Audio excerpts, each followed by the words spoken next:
usual courtesies, and I call the honourable member for Stuart. Thank you, Mr Speaker. And can I start by congratulating you on your deserved re-election as Speaker of this Parliament. I look forward to behaving myself to the extent that the rest of my colleagues seem to under your firm but fair chairmanship. Mr Speaker, can I also acknowledge all of my colleagues in the class of 2019. It has been a great pleasure to listen to the amazing stories of so many of my colleagues over the past few weeks. It seems to me that delivering your maiden speech is akin to delivering your own eulogy. Listening to my colleagues, I've decided it's important for me to hang in there a bit longer and try and put a bit more meat on the bone of what I have done so far in my life. I feel highly inadequate in the company of so many people who have come to this place having already achieved such great things, and no doubt who will all go on to still greater heights in this chamber. Mr Speaker, it is my honour to represent the beautiful eastern and north-eastern suburbs of Adelaide.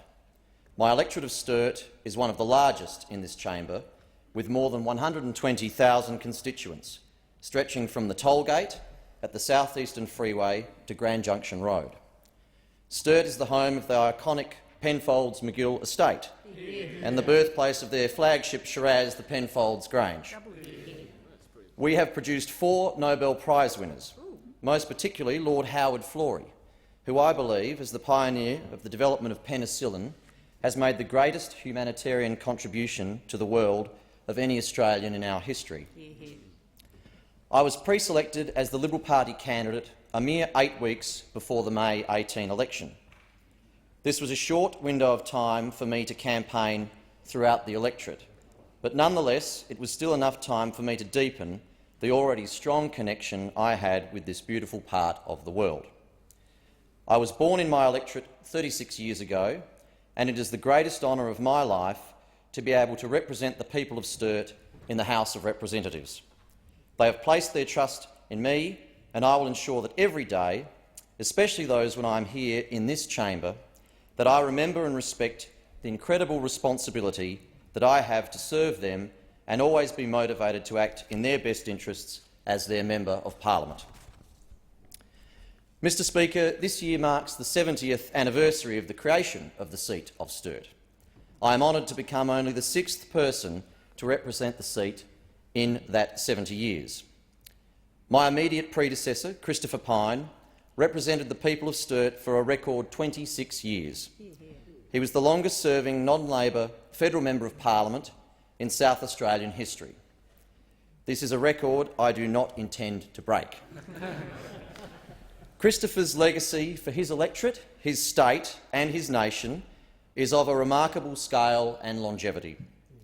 In particular, his contribution in the defence portfolios during his final term in the Parliament will transform the capability of our armed forces and provide a base load to the South Australian industrial capacity for decades to come.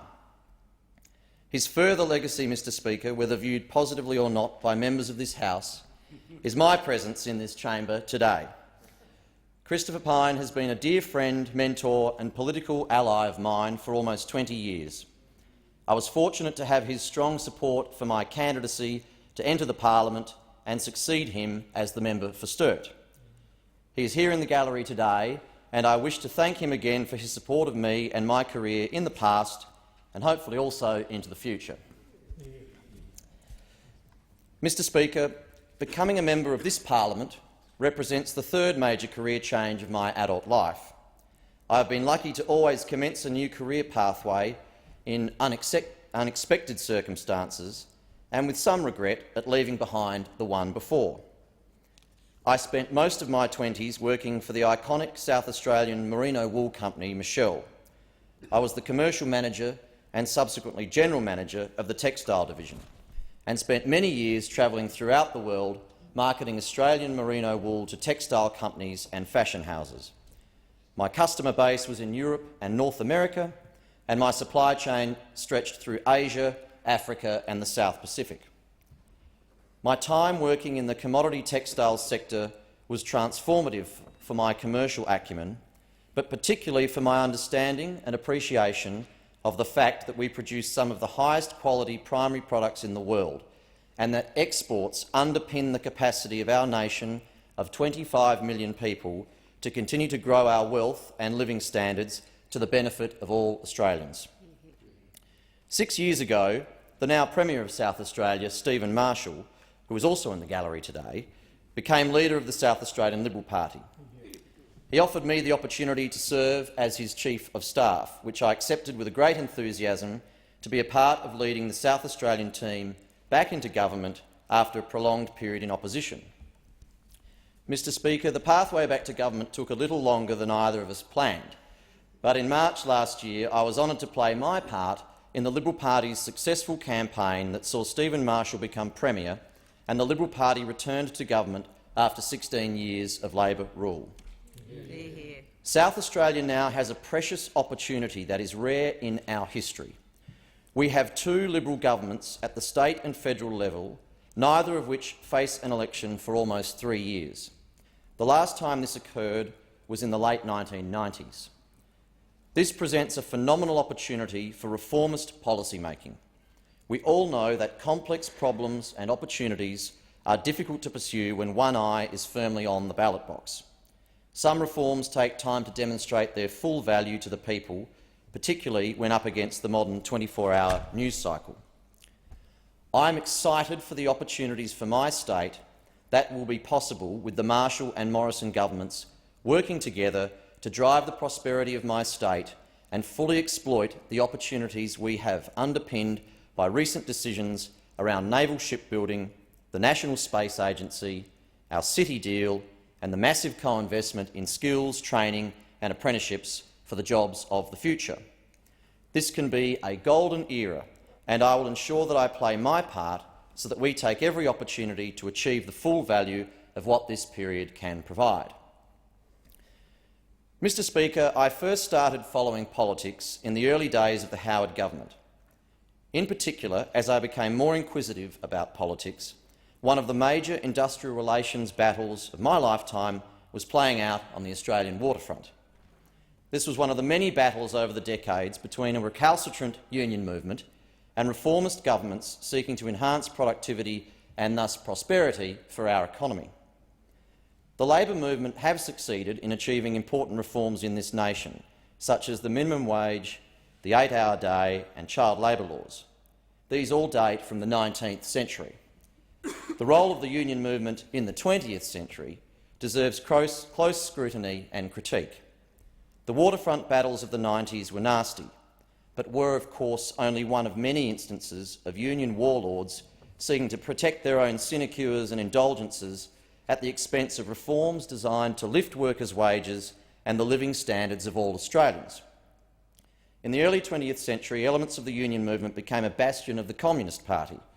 During the Second World War, industrial action caused significant disruption to the war effort, particularly the regular and comprehensive strikes in the New South Wales coal sector, and even the disruption of the loading of critical supplies at Australian ports destined for Allied forces in the South Pacific. For shame. In the post-war period, there were countless instances of labour movement collusion with the Soviet Union. Industrial sabotage, pattern bargaining, wildcat strike action, blockading of ports, blackballing of corporate appointments, compulsory collective bargaining. Mr Speaker, I could go on and on and on. In the 21st century, the old dinosaur apparatus of the labour movement can stay in place as far as I'm concerned, as it has been very helpful in collapsing union membership amongst the workforce, but even more importantly in assisting the Labor Party to lose elections. It is time, however, to place proper and sensible boundaries around the activities of the union movement and others when it comes to our democracy. In the Liberal Party, like all formal political actors, we are strong and fierce fighters at election time. We are also subject to proper and appropriate transparency, oversight, disclosure and integrity measures so as to ensure that the people of Australia have confidence that they decide who makes decisions on their behalf. I have noticed in recent years the forces of the left establish a kind of political paramilitary capability that is able to operate outside the rules that formal parties have to observe. The recent election in particular highlighted the urgent need for electoral reform in the interests of safeguarding our democracy. Hear, hear. Mr Speaker, having made my antipathy towards the union movement abundantly clear, I would like to balance the scales by talking about a political movement of great virtue and distinction within our democracy, the Liberal Party. Hear, hear. I first joined the Liberal Party at the age of 16. Thus, later this year will be my 20th anniversary of membership. When I joined the party, John Howard was Prime Minister and John Olsen was the South Australian Premier. I never had any hesitation as to my political leanings, even at that young age, but I also had a desire to become politically active. I felt that good Liberal governments are only possible if they have the support of a strong party membership. Mr Speaker, when I first joined the Liberal Party, I never thought that nearly 20 years later I would represent my party on the ballot paper for a seat in the House of Representatives. I never could have imagined that the army of volunteers and supporters whose ranks I joined would select through a democratic pre-selection process me to be their candidate and would then support me with their time and money to become a Member of Parliament. The Liberal Party has given me so much in my life. I have served in a variety of capacities over the years, but to be a member of the Federal Parliamentary Liberal Party room is a unique and cherished honour. The recent election result was a particular highlight of my time in professional politics. Apart from my own personal success, more importantly, the election victory for our party and the coalition was one of my proudest moments as a Liberal Party member. I wish to pay tribute and thank the Federal Director Andrew Hurst, Federal President Nick Greiner and the entire Federal campaign team. I also thank South Australian State Director Sasha Meldrum and State President John Olsen and the team at the South Australian headquarters. Most importantly, to Prime Minister Scott Morrison, congratulations on your leadership of our campaign, one which answered the deepest prayers of so many of our most loyal supporters. It was a night when I felt so proud to be an Australian. It was a result that showed that Australians will not be turned against each other and that aspiration and a fair go are central to the values that we all hold dear. Mr Speaker, my electorate of Stuart is named for Captain Charles Stuart, who amongst many fine achievements was the first European to explore the River Murray. This river system is the lifeblood of my electorate and the 1.6 million South Australians whose water supply it provides. Mark Twain once said, "Whiskey's for drinking and water's for fighting over." This musing was beginning to be put to the test amongst the Murray-Darling Basin communities at the beginning of this century as the millennium drought exposed the reality that the river system was under enormous pressure from over-extraction of water and that it faced the real risk of environmental collapse if changes were not made to the way in which we managed the use of what in many ways is the most precious natural resource on the driest continent on earth. John Howard provided exceptional leadership to this process, and it was his government that legislated for the Murray-Darling Basin Plan, which was subsequently developed by the Rudd-Gillard government and implemented in 2011. It is a plan to ensure the environmental health and sustainability of the entire basin system and to support and share this burden across all of the communities that it sustains. It brings together all levels of government under national leadership to work together in the best interests of a common consensus that we must have a sustainable river system and that without cooperation we cannot achieve that long-term sustainability. The plan is far from universally supported. In fact, I think it is fair to say that there is no particular stakeholder, community or government that is satisfied with their expectations under the plan. This proves that the balance of the plan is fair and equitable. If the plan was loved by one section of the basin, it would prove that others were bearing an unreasonable burden. Some elements of upstream communities would probably rejoice at the plan's collapse. I have often heard community and political leaders from east of the South Australian border deride the fact that a single drop of water crosses into my state at all. This is for the most part in jest, but it demonstrates that undercurrent of an attitude prevalent with some that the paramount environmental objectives of the plan should be called into question. What concerns me greatly is the recent development of a culture of undermining the plan from amongst those who I would have thought should be dedicated to the plan's success. Having spent more than 10 years getting to where we are today, there should be a unity around focusing on implementation of what has been a Herculean task to achieve this fragile consensus. Not so, it seems, for South Australian Labor, Green and Centre Alliance politicians and the ABC's Four Corners program. They have joined a coalition of forces that would seek to undermine the plan and thus potentially see it completely blown apart. Recent calls for further Royal Commissions, inquiries and even the complete suspension of the implementation of the plan is a recipe for undermining a process that will genuinely lead to a secure future for the river. It is bad enough that some would not be prepared to share the burden of the action that must be taken for the health of our river system. It is absolutely appalling that there are those who are willfully or unwittingly contributing to a faux scepticism over the plan's credibility that could only lead to their home state being dramatically worse off. The interests of South Australia and the future health of the Murray-Darling Basin are best served by a singular focus on implementing the plan that has been developed in full and as quickly as possible. Any distraction from that objective should be called out for what it is: mischievous attention-seeking at the expense of the long-term national interest. I am a strong supporter of keeping our focus on implementation so as to fulfil the important targets for environmental flows. To support the plan is to support a healthy Murray-Darling whilst maximising sustainable farm production across the basin. Mr Speaker, I am inherently optimistic about the future of this great country of ours.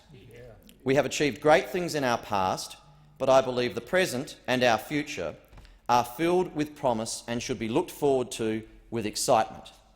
We live in the lucky country.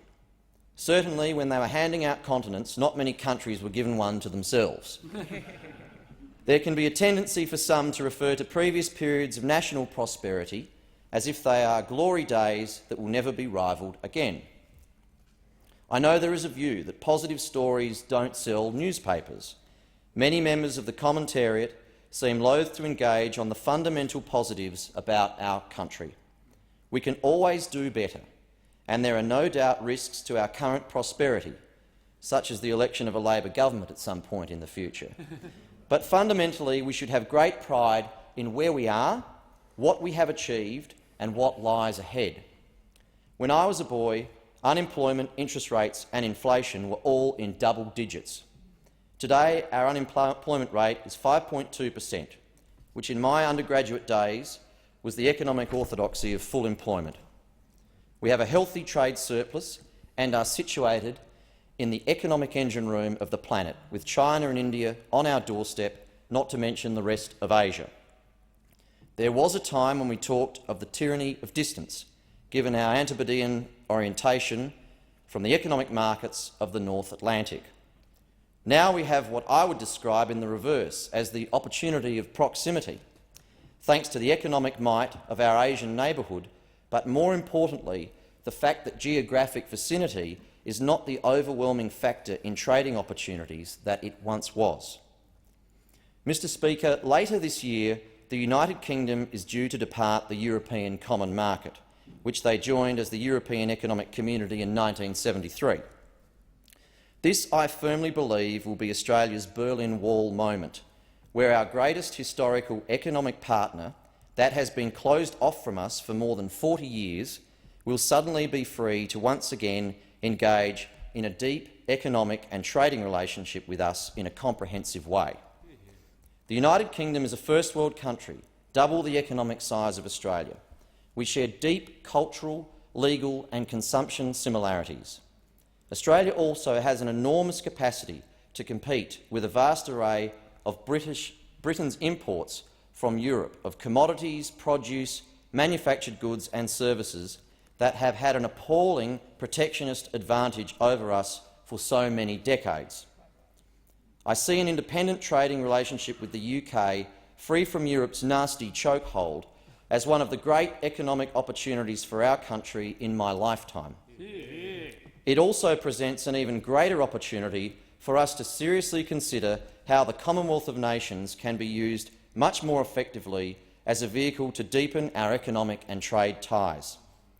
I strongly support efforts towards multilateral trade liberalisation through the WTO negotiating rounds, but the reality is that bilateral negotiations have represented far greater progress for our country in recent decades.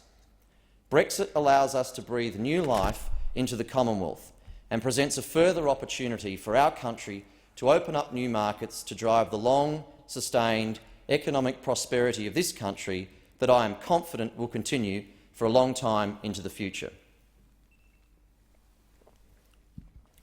Mr Speaker, I have already thanked my predecessor Christopher Pyne and the leadership of the Liberal Party campaign.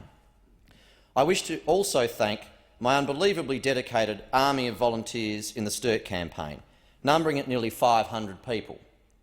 Thank you in particular to my campaign manager, Alex May, for her spectacular leadership, hard work and strategic nous that meant every element of our campaign was comprehensively resourced and to the highest of standards. I mentioned my time working for Premier Stephen Marshall, and I again wish to thank him for the extensive involvement he has had in the development and progression of my career, as well as his friendship, advice and support for me for more than a decade of working together in a wide variety of capacities. My dear friends Senator Simon Birmingham and Senator Anne Ruston, who are sitting here with me now in the chamber, I had the honour to attend both of your maiden speeches, and I am just as honoured to be joining you for my parliamentary career and to now be able to call both of you colleagues. I also would like to acknowledge and thank my good friends and colleagues Vincent Tarzia, the Speaker of the House, and John Gardner, the Member for Murray-Darling and Minister for Education, who are both here in the chamber today.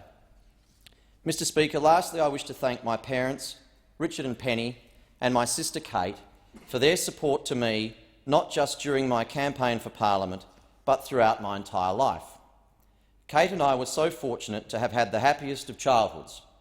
We were well educated, had fantastic family holidays, were supported along the life pathways that we chose for ourselves, and had a supportive and nurturing structure around us that endures to this day. Mum and Dad, thank you for voting for me in my pre-selection, assuming that you did, and for your contribution and support throughout the campaign. It is humbling and deeply touching to receive the support of so many people as part of my journey to this chamber. Mr Speaker, I have come to this place to serve my electorate, my state and my nation. I have also come here to fight for my electorate, my state and my nation. And, Mr Speaker, I have also come here to win those fights, because our democracy embraces, at its essence, the adversarial process, the battle of ideas, a contest between competing ideologies and policy prescriptions. There are some that claim that politics and the political system has lost its way, become too nasty, and that there is a great lack of confidence in our democratic institutions. Some of these criticisms may be justified, and I'm sure we can do better in our civility and tone. But I comprehensively reject the proposition that we should try and agree with each other more and seek to more regularly achieve consensus around the solutions to the great challenges that lie ahead. When the political leadership of a nation is in furious agreement and consensus, it's because that nation is a dictatorship. The people of Germany were spared the petty point-scoring and squabbles of parliamentary debate when someone burnt down the Reichstag in 1933. Conversely, our mother parliament in Westminster enshrined the supremacy and power of the people and representative democracy in the most comprehensive way possible by arresting, putting on trial and executing the sovereign in 1649. As I stand in this equally august chamber with the great honour and privilege of representing my fellow Australians as one of their members of the House of Representatives, I can only say that I hope and pray to serve them with dignity, humility and diligence. I am here for the fight and for the contest, because we are all ambitious for our country's future. I hope that history will judge that my contribution as a member of this House was worthy of the great people and nation that I have the honour to represent. I commend the address and reply to the House.